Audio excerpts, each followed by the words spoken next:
Ça, c'est une discussion pas pour 10 minutes, hein, parce que les Ukrainiens, quand même, ils ont essayé de bâtir leur nouveau État. D'abord, les premiers 25 ans avec l'aide économique russe, avec le gaz qui coûtait rien, etc.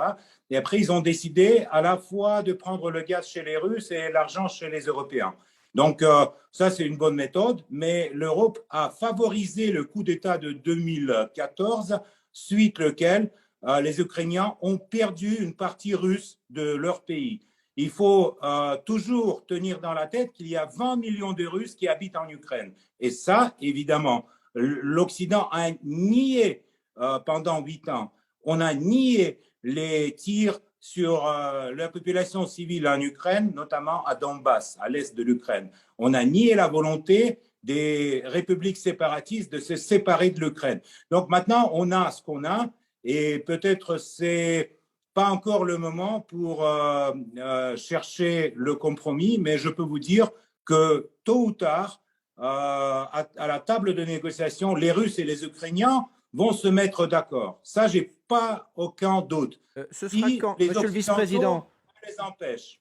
pardon de vous interrompre, ce sera quand le bon moment pour trouver un compromis? Je vous pose la question évidemment parce que tout le monde se demande quand et comment cette guerre, nous en Europe on appelle ça une guerre, vous appelez ça une opération militaire spéciale, mais quand est-ce que cette guerre va se terminer? Bah, pour l'instant, c'est ce qu'on entend de la part des politiciens européens, notamment de M. Borrell, qui dit que l'Ukraine doit gagner sur le champ de bataille et les Américains encouragent les Ukrainiens de continuer la guerre. Donc, évidemment, pour l'instant, il est trop tôt de dire quand. On peut pas dire ça. Mais si les Ukrainiens vont perdre sur le champ de bataille, et ça, moi, j'ai pas de doute, parce que quand même, le rapport des forces était incomparable. Donc après, on va avoir évidemment la solution pour la paix durant en Europe, pour la paix et la sécurité. Comment Ça peut expliquez-vous être à Odessa, à Kiev ou à la frontière polonaise. Ça dépend de la situation et du temps que l'Europe favorise les nationalistes ukrainiens qui sont au pouvoir à Kiev. Comment expliquez-vous que malgré ce que vous qualifiez de rapport de force incomparable, votre armée ait autant de difficultés sur les trois principaux fronts actifs, que ce soit au nord vers Kharkiv, à l'est dans le Donbass ou au sud vers Kherson? Cette armée que l'on qualifiait tous de deuxième armée du monde est embourbée, pardonnez-moi l'expression, en Ukraine depuis 8 mois, alors qu'au départ, eh bien, cette opération spéciale ne devait durer que quelques jours. Non, personne n'a dit que ça va durer quelques jours. C'est clair que ça va durer des années. Et l'armée russe aujourd'hui compte 150 000. Il faut pas être un grand mathématicien. L'Ukraine a fait déjà 7 vagues de mobilisation et leur force militaire aujourd'hui, c'est 600 000. Donc, avec des nombreux Ukrainiens, malheureusement, qui trouvent leur mort aujourd'hui sur tous ces fronts, l'armée russe n'avance pas. Mais les mobilisés, les gens qui ont été mobilisés les dernières semaines vont venir et vous allez voir comment vont se dérouler les choses sur le champ de bataille, comme a dit M. Borrell. Donc vous pensez que la Russie peut encore remporter cette guerre sur le champ de bataille malgré les déconvenues de ces dernières semaines? Est-ce que c'est quelque chose qui vous préoccupe?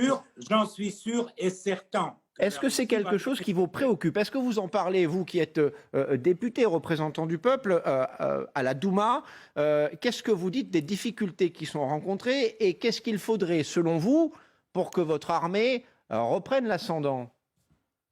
Vous connaissez très bien l'histoire, j'espère, et vous connaissez que dans toutes les guerres, quand les Européens voulaient nous porter tout leur bonté, la civilisation et leur mode de vie, notamment la guerre avec Napoléon et la guerre avec Hitler, la Russie a pris un peu du temps pour répondre. Mais ce temps-là est déjà presque passé. Vous allez voir la réponse. Et moi, j'ai pas de doute que on va encore en parler dans des autres termes. Parce que là, quand vous dites que l'armée russe n'arrive pas à progresser sur l'Ukraine, la bonne question, si on veut progresser, peut-être on ne veut pas progresser. Donc, c'est très bien d'accuser Poutine qu'il est un tyran sanglant, mais en même temps, il faut penser que l'armée russe, contrairement aux Ukrainiens, ne se cache pas derrière les civils et ne tire pas sur les cibles civiles.